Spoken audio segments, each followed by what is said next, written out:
tarde a todos. Meu nome é Vanessa Radonski, eu sou endocrinopediatra aqui do Grupo Fleury. E hoje nós vamos conversar um pouquinho sobre obesidade infantil. Bom, a obesidade infantil é um dos mais sérios desafios de saúde pública do século XXI, afetando países de todo o mundo. É uma doença caracterizada pelo acúmulo excessivo de gordura corporal que produz efeitos deletérios à saúde. E o que nós sabemos é que a obesidade infantil os problemas relacionados à obesidade infantil começam na infância. Então, 50% das crianças que têm obesidade têm pelo menos um fator de risco para doença cardiovascular. E 25% das crianças têm 2 ou mais fatores de risco para essas doenças. É importante saber que boa parte dessas crianças, uma estimativa diz que 75% das crianças e adolescentes obesas permaneçam obesas na idade adulta. Dados do Brasil de 2019 mostram que crianças de 5 a 10 anos têm uma taxa de 16,3% de sobrepeso, chegando a 5,2% de crianças obesas. Adolescentes, essa taxa de sobrepeso aumentou para 18%, com 3,9% de crianças com uma obesidade grave. Bom, na pandemia do Covid-19, dados dos Estados Unidos mostraram um aumento, da incidência de obesidade infantil de 13,7% para 15,4% durante esse período de pandemia. E estima-se, a Organização Mundial de Saúde estima que em 2025 chegaremos a ter 75 milhões de crianças obesas no mundo. E como é que funciona a fisiopatologia da obesidade infantil? Então, na verdade, quando a gente fala em obesidade, a gente sabe que ocorre, na verdade, por um desequilíbrio entre ganho e perda de energia. Então, a gente tem um aumento, do ganho energético, principalmente pelo maior consumo de alimentos ultracalóricos, ultraprocessados, e uma redução do gasto energético pelo sedentarismo, redução da atividade física. Mas tudo isso associado com fatores de risco. Quais são esses fatores de risco?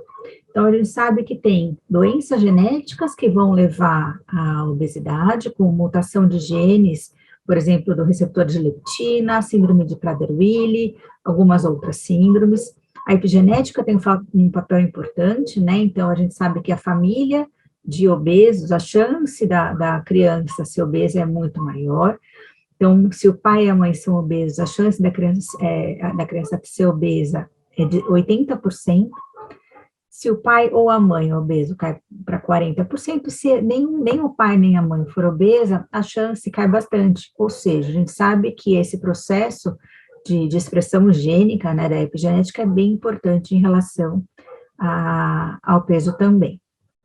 Doenças endócrinas que podem levar à obesidade, o hipotireoidismo, o excesso de cortisol, resistência ao hormônio de crescimento, patologias do sistema nervoso central, principalmente as patologias que têm alteração hipotalâmica, exposição intraútero, então diabetes gestacional é uma delas, e casos iatrogênicos, como irradiação ou cirurgia do sistema nervoso central que causa lesão hipotalâmica, algumas drogas e contracepção hormonal também pode levar ao ganho de peso. Sempre importante na avaliação clínica do paciente, um histórico do paciente, então sempre conversar sobre a prática de atividade física, como é que são os hábitos alimentares dessa criança e dessa família, quando que essa criança começou a ganhar peso, a presença de doenças crônicas, o uso de alguma medicação que possa estar relacionado, sintomas de poliúria e polidipsia, para a gente pensar em patologias que alteram o metabolismo do carboidrato, como diabetes, antecedentes pessoais, como peso de nascimento, aleitamento materno, também são dados importantes para investigar. Em relação à história familiar, investigar a presença de diabetes mellitus gestacional, obesidade, diabetes tipo 2 ou dislipidemia, principalmente nos parentes de primeiro e de segundo grau. Dados antropométricos fundamentais, peso, altura, para fazer o cálculo do índice de massa corpórea, e sempre fazer a medida da circunferência de cintura. Em relação ao exame clínico, medida de pressão arterial, verificar alguns sinais de virilização e a presença de acantose nígricas. Quando a gente fala em diagnóstico de obesidade infantil em crianças acima de 2 anos de idade, ele é feito através do cálculo do índice de massa corpórea, que é o peso dividido pela altura ao quadrado, e esse índice de massa corpórea ele vai ter uma mudança conforme o peso e a altura e o sexo da criança. Então, a gente acaba fazendo o diagnóstico, plotando esse valor no gráfico de índice de massa corpórea específico, tanto para a idade quanto para sexo. E a gente vai considerar valores de IMC acima de 85 como sobrepeso, acima de 95 como obesidade, e daí a gente vai classificar, quanto maior essa obesidade, nas classes 1, 2 e 3. Bom, nas crianças abaixo de 2 anos, a gente vai usar o diagnóstico ele é mais simplificado, a gente acaba usando a curva de peso e comprimento, considerando a obesidade acima do percentil 97. Bom, circunferência, por que é tão importante medir a circunferência de cintura? Né? Porque a gordura central visceral, independente da gordura total, é um fator de risco associado para diabetes mellitus tipo 2, dislipidemia e doenças cardiovasculares em crianças e adultos. Então, a gente vai ter uma tabela em que vai mostrar os percentis de 10 a 90, e a gente vai se preocupar quando a gente tiver uma circunferência de cintura acima do percentil 90. Em relação à pressão arterial também, a hipertensão é uma doença também com repercussões cardiovasculares, né? Então, sempre avaliar a pressão arterial, lembrando sempre de verificar as dimensões do manguito para a idade, para o tamanho da criança, e daí verificar na curva quando a gente tem uma hipertensão. Bom, por que é tão importante a gente falar de obesidade infantil? Né? Porque a obesidade ela vai ter suas consequências já a partir da infância.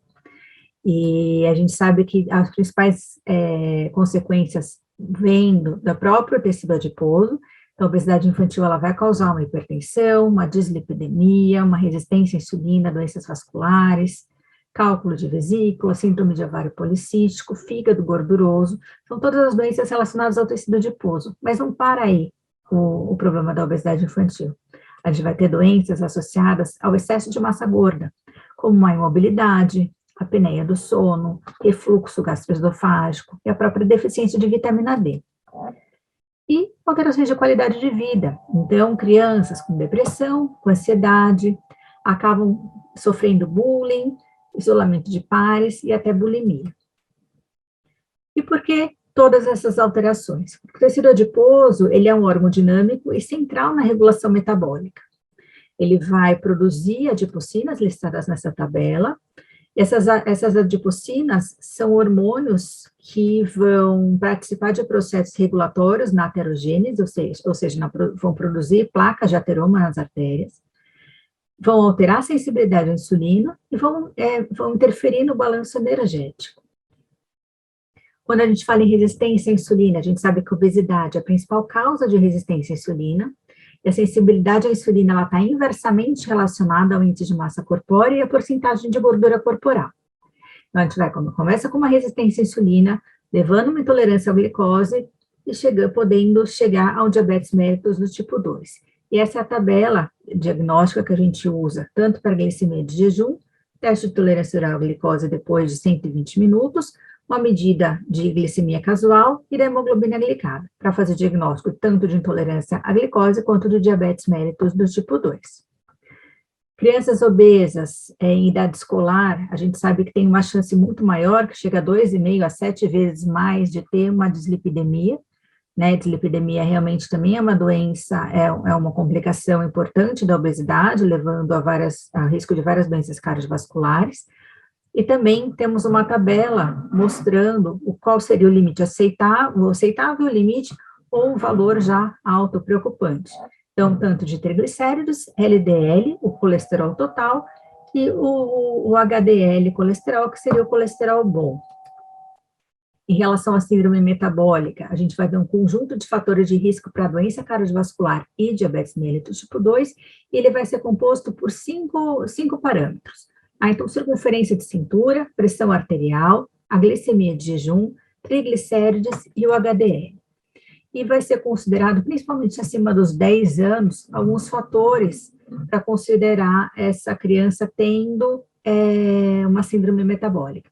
Então, por exemplo, nas crianças de 10 a 16 anos, a gente vai considerar uma circunferência de cintura acima do percentil 90, associado a 2 ou mais parâmetros alterados. Então, pode ser uma glicemia de jejum alterada, ou um triglicérides alterado, ou um HDL alterado, ou a pressão arterial alterada. Então, a gente vai, na verdade, sempre considera para essa circunferência de cintura mais 2 desses 5 parâmetros que a gente comentou. Outras doenças que podem estar relacionadas à obesidade. Então, a doença hepática não alcoólica. Então, começa com uma esteatose hepática, que pode virar uma esteatohepatite, culminando numa cirrose e, eventualmente, até num câncer de fígado. Então, por isso que é tão importante a gente fazer essa avaliação. Então, essa doença, são manifestações hepáticas da síndrome metabólica, a gente tem que investigar sempre em todas as crianças que têm obesidade ou até sobrepeso. E como é que a gente investiga essa doença? A gente normalmente acaba fazendo a medida das enzimas hepáticas, principalmente o TGP. A gente considera um valor de risco acima de 25 nos meninos e acima de 22 nas meninas. Esses valores alterados me fazem fazer a solicitação de um ultrassom ou uma ressonância nuclear magnética de abdômen para verificar realmente como é que está o comprometimento desse fígado. A apneia obstrutiva do sono é outra complicação importante, então a gente vai sempre investigar naquela criança que tem uma sonolência diurna porque não dormiu direito à noite, tem apneias testemunhadas, aquela criança que tem um ronco muito alto, essa criança acaba tendo que ser analisada, né, e muitas vezes submetida a uma polissonografia. A síndrome de ovário policístico, então a gente vai pesquisar naquelas crianças que têm irregularidade menstrual, acne, hirsutismo, e daí fazer a investigação com os hormônios e ultrassom. Bom, em relação ao tratamento, as recomendações para controle de obesidade infantil são atividade física vigorosa de 20 a 60 minutos, 5 vezes por semana, restrição no tempo de tela, então normalmente a gente recomenda não passar de 2 horas de tempo de tela, diminuição do consumo de nutrientes com alto valor calórico e baixo valor nutricional, principalmente esses ultraprocessados, industrializados, estimular o aleitamento materno, uma boa qualidade de tempo de sono. O tratamento farmacológico, ele vai ser indicado após um sucesso do programa intensivo de modificação do estilo de vida, e a gente sabe que o diagnóstico precoce e o controle da obesidade e suas complicações são fundamentais para diminuir a chance e a persistência da doença na vida adulta, e para melhorar a qualidade de vida desses jovens. Eu queria agradecer a oportunidade de poder conversar com vocês um pouquinho sobre esse tema, deixe meu contato e fico à disposição para qualquer dúvida.